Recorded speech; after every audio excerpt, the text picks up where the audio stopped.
kawan-kawan, kali ini kita akan menemui Hyang Harjo Sumitro. Dia ahli dalam keris dan dia pun seorang kolektor keris. Dan kakek buyutnya adalah masih ada turunan bekas prajurit Mataram dulu.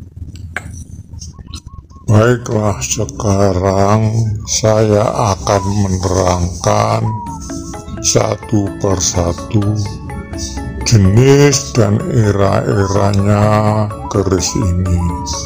Keris ini namanya adalah Nyi Blorong. Apa disebut Nyi Blorong?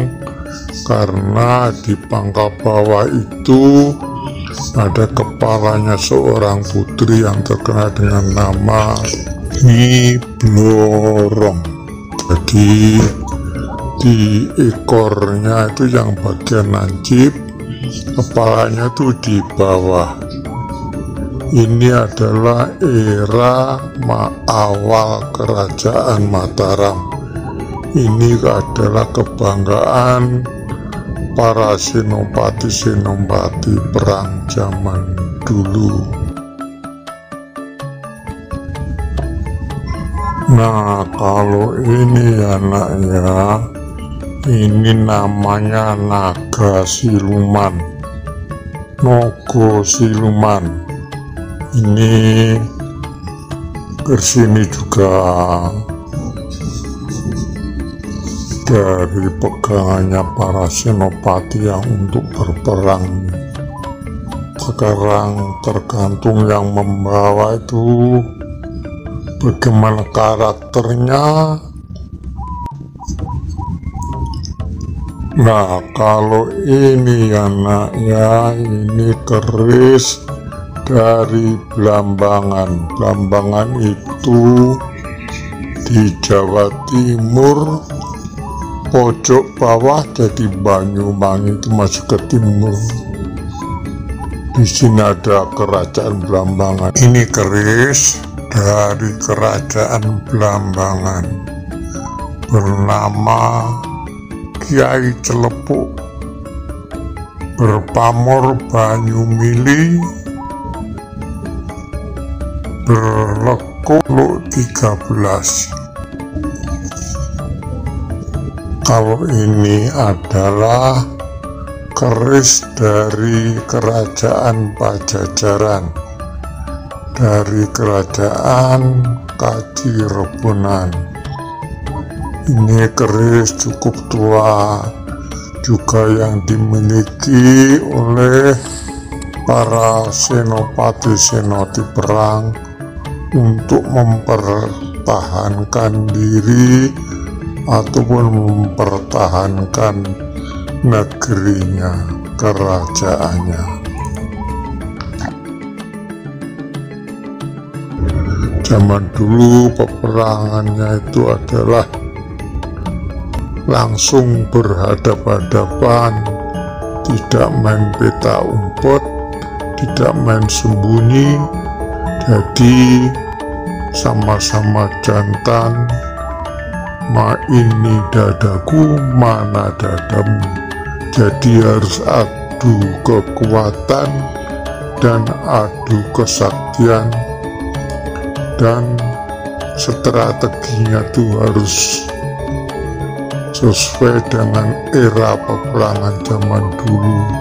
Zaman dulu senjatanya adalah keris, tombak, panah, dan terutama kalau di Jawa itu ya antara itu aja.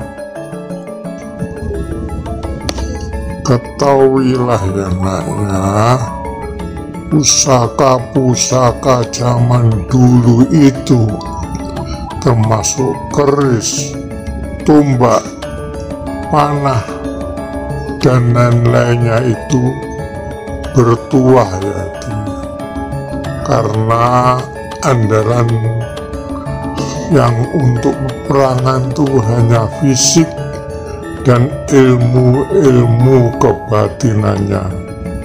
Jadi untuk membuat keris zaman dulu itu tidak sembarang orang bisa.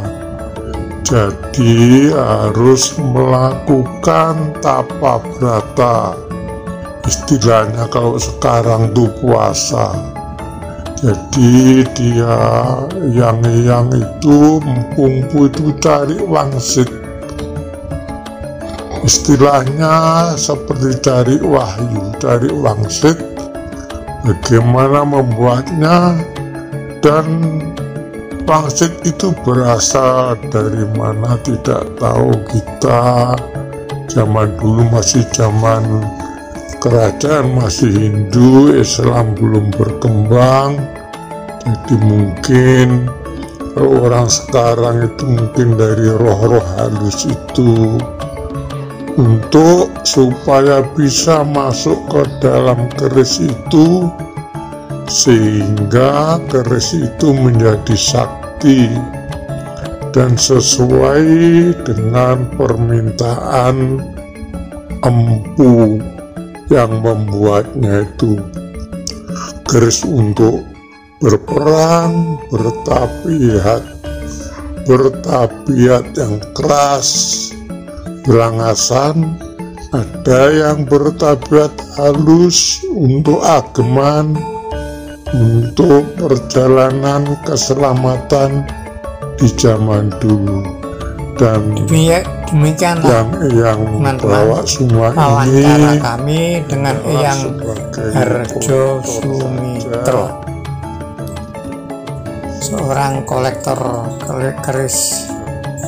Dia hanya mengkoleksi saja, jadi sudah tidak ada hubungannya keris ini dengan hal-hal yang bertuah ataupun yang mengandung sirik. Jadi sudah hanya sebagai koleksi saja, sebagai hiasan kenangan-kenangan saja. Sekian, terima kasih. sebagai